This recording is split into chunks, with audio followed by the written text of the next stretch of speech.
You're listening to One Up Podcasts, and this is the One Up Yours show. I'm your host, Garnet Lee, and I've got another group together for you this week that includes these guys here at the table, so I'll let them introduce themselves. Hello. How are you? I'm doing well. How are you? That's good. And who are you? I'm John. I'm the editorial director.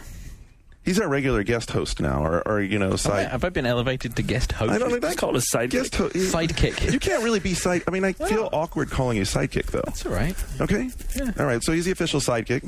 We also until I tire of it. One day he's just not going to be here. I'm going to go, where the hell is John? Oh, he's upstairs, man. I think he went to lunch or something. Introductions. I should also say that Andrew Pfister, our reviews editor, is here, and he's kind of taken over like the lead role producing the show. Hi. He says, hey, we need to get you like an open mic too, so you can do like the jump in thing. Yeah, that would be cool. So we also have some other folks here with us. Yes, I am Tom Byron. I am the editor-in-chief of official U.S. PlayStation Magazine. And I'm Shane Bettenhausen, the executive editor of Electronic Gaming Monthly. So as we started last week, we got a new thing we're doing at the beginning of the show, and that's the What You Playin' segment, where we just kind of talk about, what we've been playing and whether we liked it, whether it was any good or not. So who's jumping in first? Tom? Well, I should probably talk a little bit about a little game I call Field. Well, it's actually called Field Commander. You call it Field Commander? Yes, I call it Field Commander. Convenient. That's my little. It's nice that the box has that on there too. Anyway, that's a Field Commander for the PSP. I am actually absolutely loving it, digging it. It is the reason to have a PSP, in my opinion. And actually, I say that because I bought a DS to get to play Advance Wars Dual Strike. So I'm a bit of a fan of that sort of grid-based, turn-based strategy. I think SOE did a really fine job in implementing one for the PSP. Do you like it? It's decent. It's a very obvious clone of Advance Wars. It's more serious. It's not anime. It's very realistic, but it's not innovative. I've not seen it yet, so it's all right. See, the thing is, it doesn't need to be innovative. It is just very well implemented and a lot less chatter. You play any RPG, any Japanese RPG, any game, especially like Advance Wars, and the chatter is just. So this just kind of cuts to the chase. It's cuts just to the chase. Let you play turn-based unit strategy stuff. And it's got these great online modes. You can infrastructure ad hoc. It all works very nicely. I played it at CES. I thought it was pretty sharp. Yeah, it seems all right. Yeah, I liked it. I liked it, definitely. If you're into the turn-based strategy thing. And I liked the zoom-in camera. I thought that was pretty slick. That's slick. The selection of weapons is great. I mean, again, you're absolutely right. But you know what? Chess is a game that no matter what you do with it, it's always going to be a great game. I think this is the sort of a comparable implementation. When's it out? It is out end of March. End of March, early April. Yeah. Shane, how about you? What are you playing, man? I'm still playing Kingdom Hearts 2. It's a very long game. And I'm also playing Metroid Prime Hunters for review. So I spent most of my time this week with those two. How's the Metroid Prime treating you then? It's kind of surprising. It's more of a real game than I expected. I hadn't really played it since the demo that came with the DS, and it's pretty different than that. And there's a real single-player game. It's more of a real game. Whenever I play a DS game that is a real game, I'm always like, oh wow, they actually made a real game. It's not just a goofy little touching tech demo. So yeah, it's worth a look. But it's kind of like the opposite of like what's been successful. Like you're saying, like it's a real game, but the games that I've been really enjoying on the DS are the non-games. Are the non-games? This is a real totally. game. So, yeah, I kind of expect non-games. So when I get like a real game, I'm like, oh, it's a real game. Weird. Yeah, so I'm totally excited about like Tetris. Well, yeah, I mean that's a real game too. I don't know. So do you think that's a real? It's totally Tetris. different. It's totally different because it has like Mario on it. It's still Tetris. Yeah, but I mean, it doesn't have like so Mario. So the Metroid has the storyline. It has this big expansive world. You're going through all that kind of stuff. And Tetris is just Tetris. Well, but it has a lot of new modes and stuff too. But it's a puzzle game. Right. It's a puzzle game. It's not like Brain Training, which we now have. We actually have a copy of Brain Training here. Oh, you do? Retail. Because Nintendo's sending out early copies, the same way they do with Nintendogs. Like 100,000 lucky people are going to randomly get Brain Training in the mail as part of like a.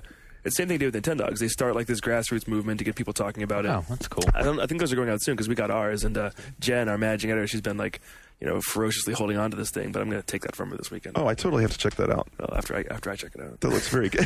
Yeah, I mean, I played a little bit. It's amazing. I love it. Pull out my ninja stealth skills. Sneak over into the EGM world.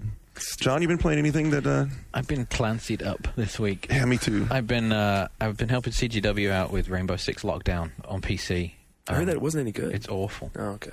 Well, I didn't know you meant that way. I was thinking of Graw. You were thinking... Graw was kind of like the pleasant dessert to that. Oh. I picked one up last night. I'd heard it was really hard to get a hold of, and that there were tons of pre-orders. You go into an EB or a GameStop right now, and you can't find Graw. But I walked into Best Buy last night. They had loads of them. There you go. Go buy it. So Yeah, I picked that up last night, and I'm loving that. I've only got 3-4 achievements so far, but this weekend will be Graw-tastic. Yeah, I'm really looking forward to playing through it, not for review. So instead of trying to push through it as quickly as possible, I can actually enjoy it. Because the tactics element of it, it's almost as good as Full Spectrum Warrior and the tactics, except you're actually there on the ground fighting, Right. which is just fantastic. I totally love that. Which, speaking of, I mean, the reason I'm doing Rainbow Six for CGW is we're trying to gather up all the community response to it, because it reviewed all over the place. I think the range was like 4 out of 10 to 8 out of 10. But the community seems to hate it. The guys run too fast or walk too slow. There's no dedicated server support. It's just There's no crouch in it, right? There's no crouch. How do you- And they took all the tactics out of it. So, Wait, hold on. all the reasons that people like Rainbow Six, they removed for some reason. Well, I'd hide just behind sold this it for car, me. except I can't crouch. Yeah, so we've been kind of rounding up. Can you do wall runs? No, there's no wall runs. No backflips. There you go. Bullet time? No, but you can run very fast. Oh, good. Wow. Well, that's kind of like bullet time then. Yeah, In a way. But Graw is considerably better. So, yeah, I think we're actually going to... I see on our list we're going to actually talk about that in the next segment, huh? All right, so, Shane, you were talking to me earlier about the Origami project. Yeah, it's weird because Microsoft's been doing all this leaking kind of viral marketing with Origami to get people excited about it, and then it finally was shown at some show in Europe this week, and people who got their hands on it didn't come away very impressed. It's basically just like a crippled laptop with a touchscreen and a tiny touchscreen at that. Or a really big media player, Or a right? really big, yeah, it's huge 7-inch media screen. player. I mean, it's huge. Yeah, the thing is huge, and it's just kind of this weird, product that's stuck in the middle of all these different products that there really isn't a need for. Like, if you want something like that, you can get like those tiny little laptops, and there's already like really good PDAs. So, like, why make this product that's just stuck in the middle? That's just basically just a new way to package a laptop. Yeah, I It's don't kind of think funny because you could almost make an argument, like looking at John's Treo sitting here on the table, that the PDA is almost going the way of the world, and here they're kind of introducing another weird in-betweener. Right. And it was weird that the sort of early leak seemed to associate it with gaming in some way, when clearly that was not the intention at all. Like, a lot of the gaming sites have been like, oh, Origami, maybe it'll be like a portable. No, it's a small tablet. Yeah, I mean, people are saying it is not. It is not a competitor to either iPod or PSP. But it is a portable and it's wireless. Yeah, I mean, it's going to run Bejeweled really well. Oh my gosh, that's awesome. We need another Bejeweled player. Some great Sudoku would be on that too. Yeah. There you go. But yeah, I mean, like someone said, they're creating a problem for a solution. Basically, it's like it's just an unnecessary product. Hopefully they won't spend too much of their booth at E3. So I was drawn in a little bit too much by the hype and excitement. I think so. Yeah, the viral marketing, the like sizzle video of beautiful Sizzle people video. on a subway playing Halo on it. That fooled you. Yeah, I mean, I was thinking that would be pretty tight. So Tom, I see on here also we had something down here about talking about PlayStation 3 delays, confusion, speculation. Man, do you know anything the rest of us don't know? I do not. and therein lies the issue. The fact of the matter is, I kind of think about this whole PS3 frenzy. I imagine going out to my to pick up the paper, and my neighbor waves over and says, "So PS3 shipping tomorrow, eh?" You live in Canada? Yes. It's a hell of a commute, but it's kind of worth I'm it. just saying that it's the frenzy is crazy. There are going to be some significant announcements in the next couple of weeks. Phil Harrison's going to be doing the. Well, in Kutaragi world, there's something happening on the 15th, right? Apparently, Apparently, there's something happening. It's probably a developer meeting. It could be an exec meeting. They've been having strategy meetings all over the place, and the fact is, something big is going to happen. Is it going to be something that is it going to be date and price and all that sort of stuff? Probably not. Also, don't overlook the fact that when they talk about significant announcements, they could also be talking about some initiatives on the PS2. Right. I would put money right now on it being March 07 in the US. Oh, I completely disagree. Oh no! I completely disagree. Last time anyone at Sony said end of the year, it was about PSP, and it meant end of Japanese fiscal, which is March 31st. Well, and their whole fiscal, their fiscal is the end of March. That's why all this stuff is happening in March. Why do you disagree? I don't know. They're not that stupid. Like, to let Nintendo and Microsoft just like bowl all over them, like they're not stupid. They know. Do not overestimate corporate stupidity. But I don't think it would be stupid. I think to them the PS3 is so completely separate from everything else. Right. Well, it could also be that they're following the ironically they're following the PSP pattern, which is it was we launched it in March. It had a full 7 months to kind of breathe at a higher price and so on. By the first Christmas, it was there. It had arrived, and so. I think something that's interesting. Everyone is operating under the assumption that PS3 is going to continue the success of PS1 and PS2. But the scary thing is, what if it doesn't? What if they do come out and charge $600 for it? I mean, everything about the games industry will change overnight if they do that.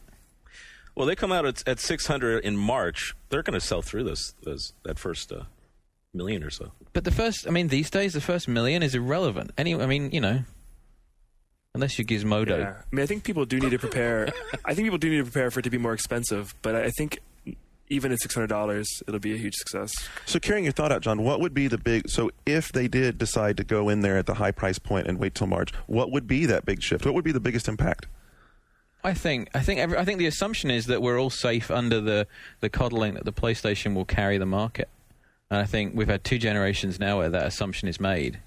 And I think there's an assumption being made now that PlayStation 3, it's a foregone conclusion that it's huge. But what if they don't? I mean, I think Microsoft set a precedent with $400. And you go over that, you've got to give people a really good reason to wait a year and then pay more. But Blu-ray is that reason. Blu-ray is something that you can't get for anything near that price. I mean, like if you want to go buy an HD DVD player in a month and a half, it's going to cost you almost $1,000. Right. And this is ostensibly the best game console with something that's just as good as that $1,000 HD DVD player. Right. But there are only 20 million HD TVs in the US, which is half the install base of the PS2. It's coming, but I think within the next year, it's not really relevant. And Blu-ray's not going to play my games. What games?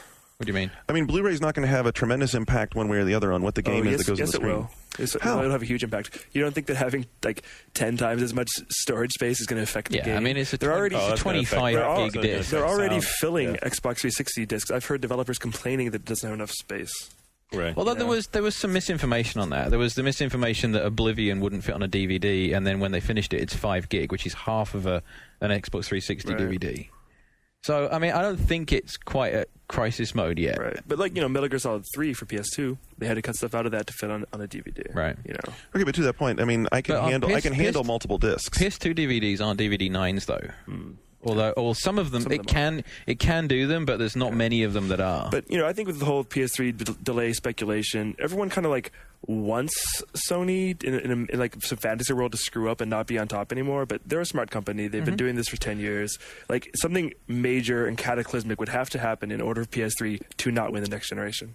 Well, the other side of it is that they haven't done a price drop, anything significant on the PS2 yet either. Right. So but the major cataclysmic thing could be launching at a price that's too much. That's true. I mean, if they do price themselves out of Middle America, they can, but they can still do that for the first year or two and just sell to the hardcore and establish because the technology is so advanced that we kind of have to catch up to PS3. And I think that's partially why they keep pushing it back and not showing anything. It's like we're just not quite ready for it yet.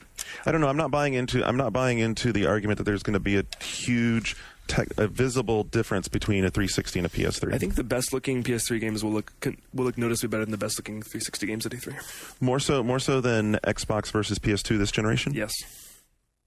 We'll see. I'm going to disagree with you on that. Well, and also remember these. You're talking now about teams that are 70 to 100 people or more, right? Or more, and these are taking a long time to make. I think part of here is also just going out the chute.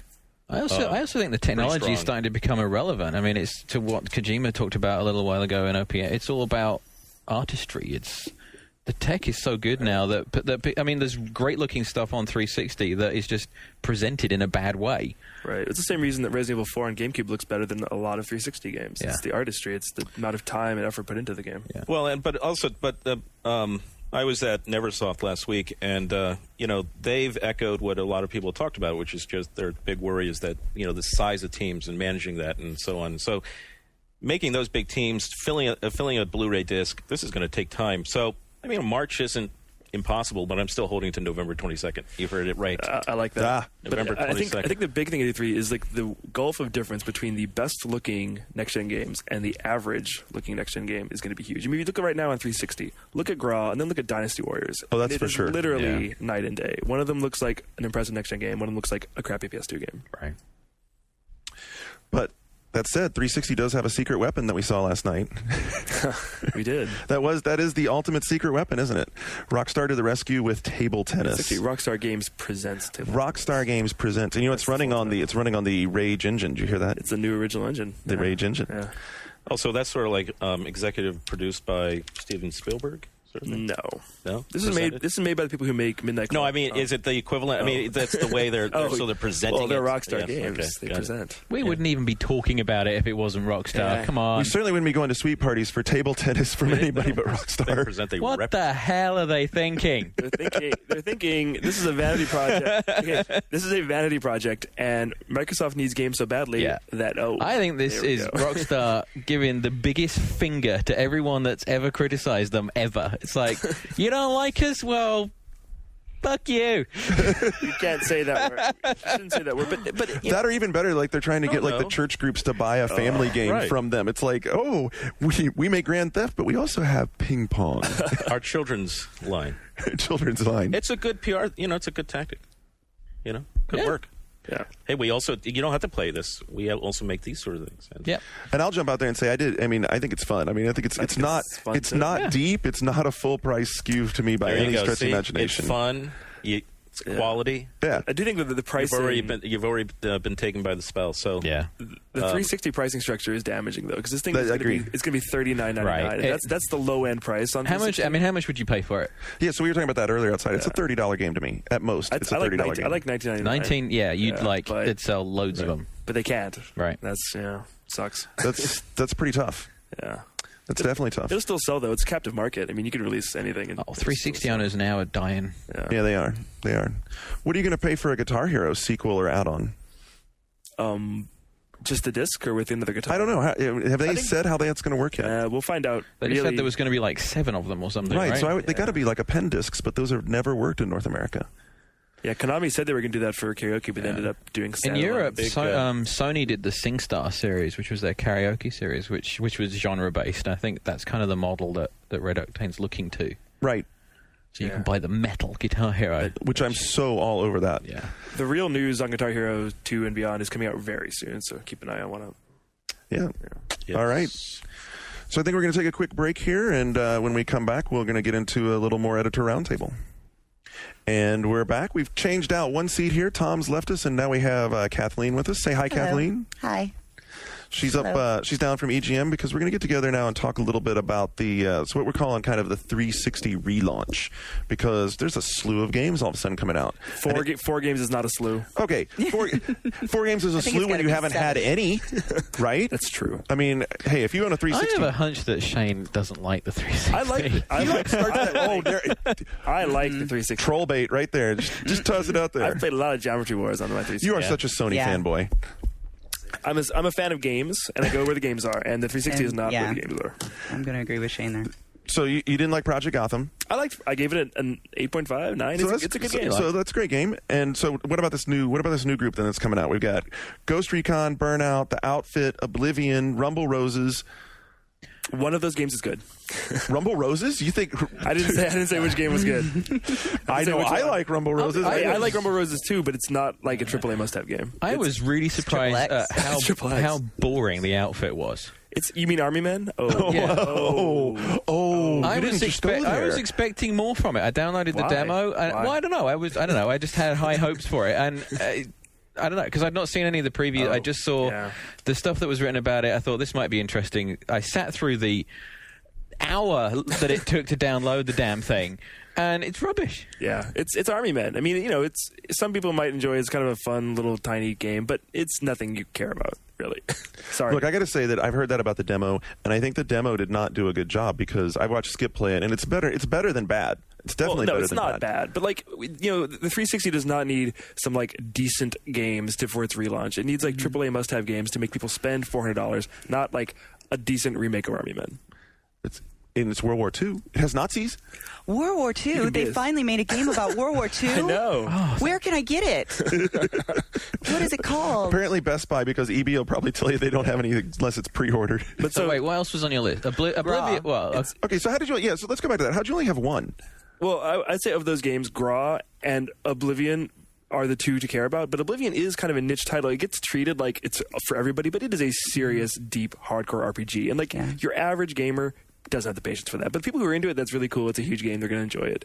But of those, the only I already know how I'm going to buy it. I'm going to intend to get into it, and I'm going to play it for a few hours, and then I'm never going to play it ever again. I think of those games, Gra is the only one that has the potential to be across the board blockbuster. See, I will say I've played quite a bit of Oblivion, and they did do a good job of taking a look at why people were turned off by the first one and trying to fix that without insulting the gamer by making it pedantic, by holding your hand, by, because that's sometimes the solution. A lot of people were really confused by, okay, but what do I do next? They wanted it was so wide open. It was too wide open. Morrowind was. They wanted the green arrows on the ground pointing like in Perfect Dark Zero, Yeah. And Oblivion doesn't have that.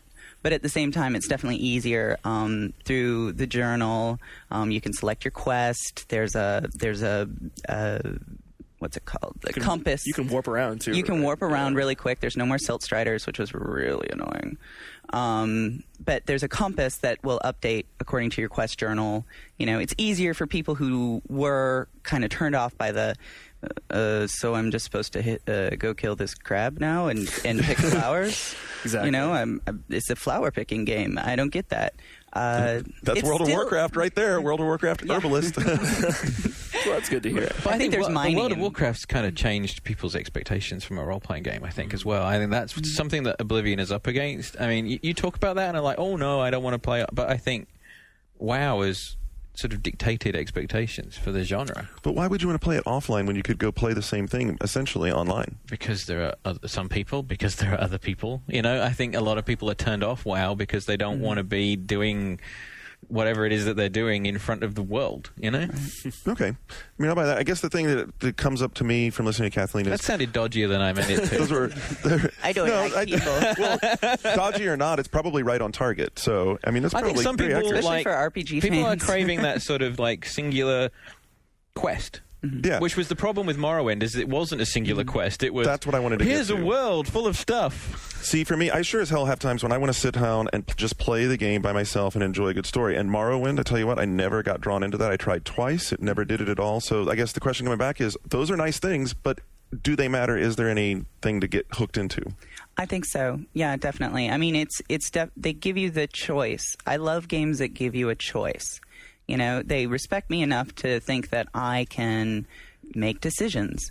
So the game has, so many different little mini side quests, but it's also got this main quest, this Oblivion quest, and it's easy to follow that main story, and that's going to be I think, Is that a little more epic? Because, I mean, you start off and there's a lot of rat killing. Yeah. Yeah. Does it escalate quickly? Because that was one of the problems with Morrowind. You were killing bats and stuff forever. Yeah. I don't know, because when they showed us the demos, one of the rules was that we couldn't play the main quest. So interesting. Yeah. So they didn't want you to see Patrick Stewart getting killed or whatever. No, we saw that. You have to go through that to establish your character. But then after that, they asked us politely not to pursue that main quest. So I got to go off and try to find out why one of the merchants was stealing things, something like that. But so I honestly don't know how quickly it's going to escalate. But I know one of the things that really has me excited about it is it's boasting more achievements than any other Xbox 360 game to date. Well, there's 5 games here times the number of achievements there. You could. That's another good crop of achievement points right there. Yeah. One day you'll get to heaven with all those achievement points. I will. Yeah, that's what they're there for, right? That's outstanding. You know what's really interesting about this whole Xbox 360 relaunch is what's absent from the relaunch is any first-party presence whatsoever. There are no first-party games coming out, and instead of that, there are going to be downloadable content for PDZ and some Cameo. But that those aren't new games. Icons? No, I think there's actually like new levels and stuff, but that's not a new game. Microsoft, Right. Hi, you should have some games. Yeah, games are a good idea. Games are a good idea. I agree with that. Yeah. Unless, well, I don't know. We don't need to see any more flop or What's or next put from out first quickly party then? It's the Too Human around that period. That's November. That's November. Yeah. stuff. Is that what's next? I think Crackdown might be like October. So it's Yeah, end of the that's summer. true. That's fall. That's well. Yeah. Well, it's fall. Around here it's summer, but yeah. So it'll be a Where are long you from? and That October is summer. Here, San Francisco. end of summer's But yeah, like, beginning you know, of fall, Well, sort of. John, what do you think about the lack of a first-party presence on 360? I think we need more. We may need more things of the quality of Graw and Fight Night. Right. I think because But those are multi-platform games. Right. Soon those will be like irrelevant in terms of exclusivity. yeah. I don't know. It depends. Are they holding something for E3? I doubt that. I mean, they're not holding Well, they're Halo gonna- if that's what people are thinking. I think they're going to announce a new first-party game next week at Toy Fair, Yeah. and we'll see what people think of that. Yeah. Yeah. But I don't think that's He going to says. He says knowingly, nudge, nudge, wink, wink. That- Know what I mean? wink, That is not going to be what people are expecting. Yeah, the message boards can get ready it for shuffleboard? a Yeah. field day on that one, I think. Yeah. Is it shuffleboard? Close. Maybe darts? The companion to ping pong. Companion to It's ping pong? curling. It's Rockstar. Curling? Rockstar presents curling. Dude, that is chess I mean, on ice. I'm just. I want Halo. I want Forza. I want the stuff that we've been waiting for since they announced due the 360. time, man. In due Yeah. time. Wait But till I think it's- 2007. Yeah. 2007. That's your year. Yeah. I'll be like 40 then. Come on. I'll probably be dead by then. Wait, what else was on your list? We did. Well, I Graw, said- we did Oblivion. We did See, Outfit. I'm crazy, I guess, because I'm excited about some of this. I mean, so Graw was fantastic. You're excited about Burnout? Dude, it's awesome. Yeah. Well, yeah, it was, And it was playing that- awesome 4 months ago too. It has better It looks textures. really pretty. Well, it has It's better. It's textures. better than Full Auto, which I went into Full Auto? wanting to like Right. You didn't. and didn't. Yeah. I still like Filato. And it was fun, but it definitely... First effort. It's like a good first effort. It was. Then it was once like, I saw Burnout, I was definitely like, oh, you I don't like grind it as Full much. Auto. It's like you just play through to get. I mean, I was playing it eventually just to get the achievement points, and then getting really annoyed that they were so spaced out. All good editors go to heaven. When Yeah. they get enough achievement points. So I think the thing with Burnout is that we're all playing our 360s now. The live experience is excellent. It's got I want to tinker around with the uploading, my clips. I want to do the rivalries. The rivalries online are way better than they were. Actually, that reminds me of something in Graw. One of the achievements in Graw is being the best player in the world. Oh, good luck with that. I hope that's worth like 50,000 magic points or whatever, because that's pretty tough to But do. Burnout has some interesting stuff like that as well, where you have to be number one in the world in terms of gameplay, and then one of the video things, you have to have the most watched video in the world. Right. Which But how does that work? I mean, those things change It can be I at know any it's time, only right? if, So it if can be it's at just any for a time. second, you Then- have to be number one, which is Different. yeah, Yeah. maybe a little much just gonna try to for get a there lot of first. people. It's a strange rhythm with this big launch release, and then now another crop of games. Okay, I won't call it a mess or whatever. It's not a lot. You're right. It's just 5. But I mean, there's something. There's the Cheesecake of Rumble Roses. Could you imagine if we get excited about every 5 games that come out for PS2? Yeah. Well, if 4 years from now we're still talking about But there's 5 something. games. Can you name 5 first-party PS2 games that are coming? God of War 2, Ratchet and Clank 17, SOCOM 4. I don't know. I mean, they've gone very, very, very quiet about yeah, PS2. they have gone very dark. Which, considering we may be waiting a while, I'm hoping that. Yeah. I mean, they can't wait till E3. I mean, we need something at GDC, which I think is probably where God of War might get its. Yeah, outing. It deserves its own special Yeah. to do. But I mean, what are Insomniac doing, and what are Naughty Dog doing? I mean, the assumption I think is they're all working on PS3 now. I think they're doing both. Yeah. Yeah. Spread thin. We'll see. I'm not unhappy with my 360 though. Me neither. I mean, It's I'm all genuinely it's not all unhappy. I play at with it. home. Yeah. That and DS. I have to wonder, though, if I had bought one, if I would feel differently. Because Yeah. they are expensive. They are expensive. So And- Nick, our sound engineer, says he bought one. So are you happy with it? Yes. See, he loves it too. He bought one. Yeah. He paid for it. Well, you make a lot of money. He even bought it on. You bought it on eBay. Oh my lord! Oh, you make a lot of money. Well, that's not bad. He only paid $100 over retail. We can live with that. Yeah. Yeah, that's not bad. I'm talking to people in the civilian sector. There's a little bit of disappointment Yeah. in the investment. There's a feeling that, like, with as much time that's gone by since the first launch and this grand 5-game relaunch, that there's a lot of money output and there's not a lot coming back to the It's to the interesting average consumer. that attitude to the core has changed. The core system. I think there's a lot of people that were kind of laughing about, oh, why would you want to do that? And now there's a lot of people saying, well, I'm glad I bought that one because I'm not that bothered about playing online. I don't need the hard drive. I'm just using a memory unit. It's enough. And I think early on, there was this assumption that everyone was going to go for Kind of scary that Microsoft knew what they were talking about with that. But if you want to play online, you need it. Yeah. Well, so we know what's next. We know how far away it's going to be. I guess the big thing is, can it survive? Can it keep going? Just releasing games in groups and every so often like this. Well, hopefully they'll eventually ramp up to where they have a regular list of releases like a regular console. I mean, because it's currently right now kind of like a GameCube model where every few months you get excited about a game, and that's not a good way to do your system. So. No. So hopefully next time we have one of these conversations about it's relaunch But the number interesting 3. thing is what it is doing is it's making people buy things that they probably wouldn't have done otherwise. Right. Like the outfit, as much as we all are calling it Army Men, it's probably going to sell pretty Yeah. well. And Oblivion, there's a bunch of people that have pre-ordered the $70 of Oblivion, and you get a coin. and you get a coin and a little and book. those and people are going to get home and realize, like, what did I just why? buy? I can't even begin to guess Yeah. how many people are going to buy Oblivion and do the same thing we do with it, which is play it for 10 hours and then put it on the shelf, and that was the end of that. Yeah. But I think, but the sort of drought system is pushing people to buy things that they wouldn't do normally, and Yeah, without a doubt. I definitely could see that going. All right, well, we're going to take one more last break, and when we come back, we're going to catch up a little bit on what you guys have been talking about on our message boards.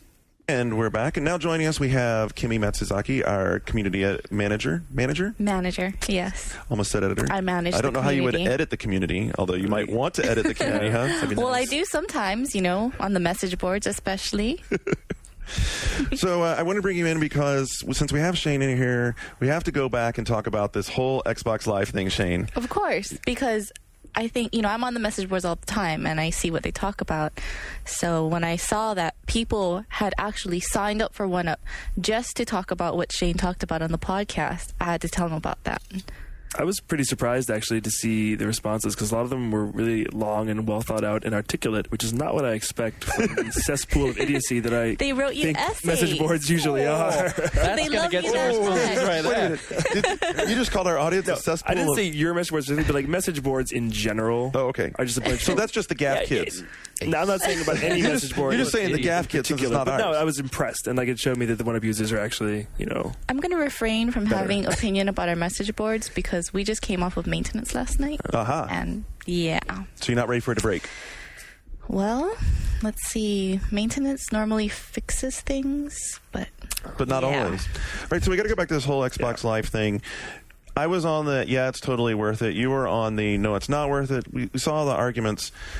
Are you convinced? well, and there were people who posted who were the people I was talking about. Like, I'm married, and I've spent all this money, and it's just not worth it for me. It's not feasible. I get where you're coming from, and I was impressed by that. And of course, a lot of people who are huge Xbox Live fans are going to just outright say, "Hey, you're stupid. You don't understand anything." But what about the train of thought that, you're playing online and because you have to pay, people are saying it should be a free service, Right. but they're like, I have to pay, so it's like a privilege to play online. Well, I think it should be free. I don't think it should be a privilege. I think, and who wants to pay? Who's going to defend? I want to pay $50. So No. are you saying that Microsoft should eat the cost of this whole infrastructure that they're setting up for Xbox Live for us by having a unified service? I think that Sony and Nintendo are going to. So if you want to compete, we'll have to wait and see. But I think that the model is going to be outdated.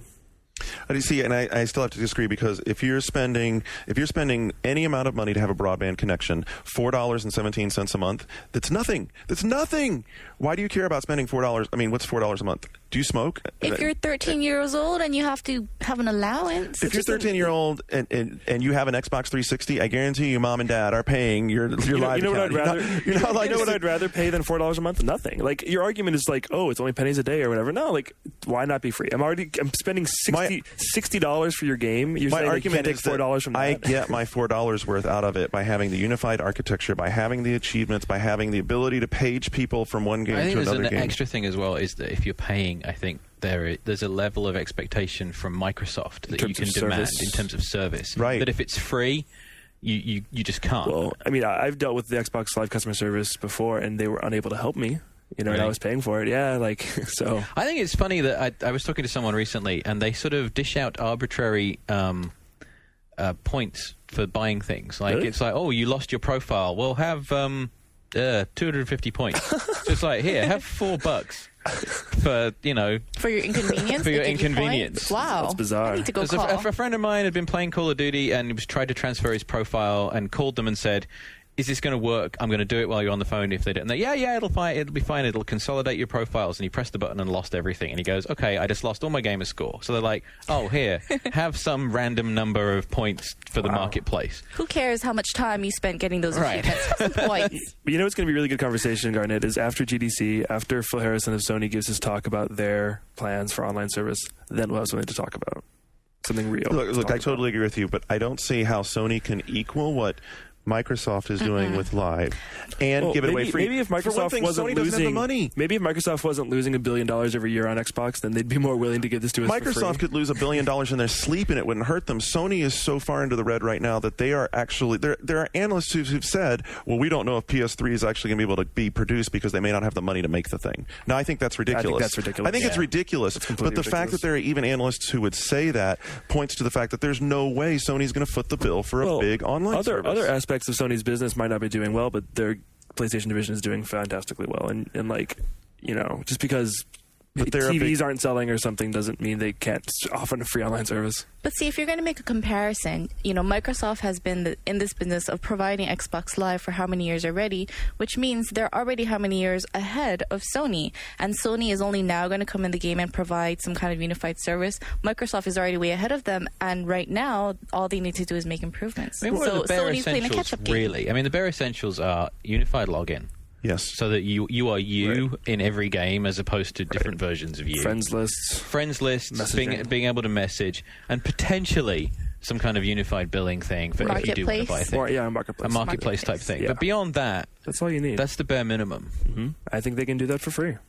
But there are certain features to the service itself. Like the old Xbox Live, if you wanted to retrieve your gamer tag, you had to enter all your billing information. And now all you need to do is enter your passport. So you can go from Xbox to Xbox, and it's as easy as signing in with your passport account, Right. which for me is a huge advantage, especially for us here when we play across different Xboxes. Do you feel you're getting your money's worth from that then? Possibly. Well, I mean, I don't think we expect... I don't want to sit there and, you know, have to re-enter my credit card information every time I'm... And that's Well, worth $4. there might not be any credit card information on Sony. I mean, like, I don't expect the service to be as feature-rich or as streamlined, but I expect it to work, and I think it will. And I think... better than what they've think- provided us before. Oh, yeah, I mean, the PS2 online service was a disaster. It's horrible. Yeah. It's a joke. And so I guess the thing for me is that the live service has never disappointed me. The live experience has not disappointed me. And for $4 a month, when I'm paying, you know, $40 or $50 for a broadband connection to my house, it's not even a question. It's just worth it. It's right there. It's worth it. Would But you it- rather be not spending money for that? It's a But dumb if you're question. talking- Of course. But that's the So ultimate Shane, would question. you like it if I handed you the keys to a brand new Porsche yeah, sitting I mean, outside that was yours for so free? your argument is like, I enjoy spending money for this great service. Well, like, No, my I think- argument is that I am willing to pay for a really quality product. Right. Because I'm willing to pay, just like I'm willing to walk down the street to Ferrari and buy a decent sandwich when Well, I could walk across the street for Subway and buy a $3 My sandwich. argument is a lot more people are willing to not pay for a similar quality product. If so I it's- think I win. But you see, you're adding a number. You're adding a qualifier. You're saying it's going to be a similar quality. I believe it will be, but that's what I'm saying. GDC will find out for real. But for everything I've heard internally, Microsoft should be afraid. Right. I mean, the ultimate like killer shot from Sony is here's the same thing as Xbox Live and it's free. Thank you very much. Phil Harrison will walk off the stage, rubbing his hands. Right. And look, I'm not stupid. Of course, I would be like, and that will force a reaction. I mean, if Sony does that, the whole live model will have to change quickly. So here's the economic reality of that. If Sony does that, they're asking for just another chance to get financially beat up by Microsoft, who has pockets so much deeper and is black as a company. Microsoft is black, whereas Sony is bleeding all over the place. Well, Sony goes up and down. I mean, Sony isn't going anywhere. Sony does not go up and down. Go look at the financials. Sony does not go up and down. They've been sliding for the past, 3 quarters? Guys, going to get a reputation. They've been sliding for the past 3 quarters. They need to be smart with this. If holding the PS3 is what they're doing to make it a better product, then I salute them for doing that, because I want the PS3 to be a great product. I want it to be as awesome as the PS2. But jumping out there and trying to give away a free online service, that worries me for them. It's a lot of money. It's a lot of investment. I'm not worried about Sony's money. I don't think you should be either. No. Okay. I'm cool with that. He hates because he cares. I hate because I care, man. I just want to see my Crash Bandicoot 5. I think that's already out. And I think it sucks. I want to see Crash Bandicoot 6 then. No, Crash Bandicoot Kart Racing for the PS3. It'll be a launch title. But yeah, kids, go on the message boards and tell Garnett how foolish he is. I'd love to read that. And how much you love Shane, and how just plain handsome he is. He's a very good-looking man. Please don't flame him, because I'll have to ban you. Thanks. Yeah, no pictures of nudity or anything. No, yes. None of All right. So we'll keep a look on him, and who knows? Maybe in another week or two we'll have Shane back, and he and I can. Well, GDC's in 2 weeks, so see you then. Oh yeah, so it'll be great. We'll have a great follow up. We'll have a lot to talk about. All right, guys. We'll talk to you then. Till then, bye bye.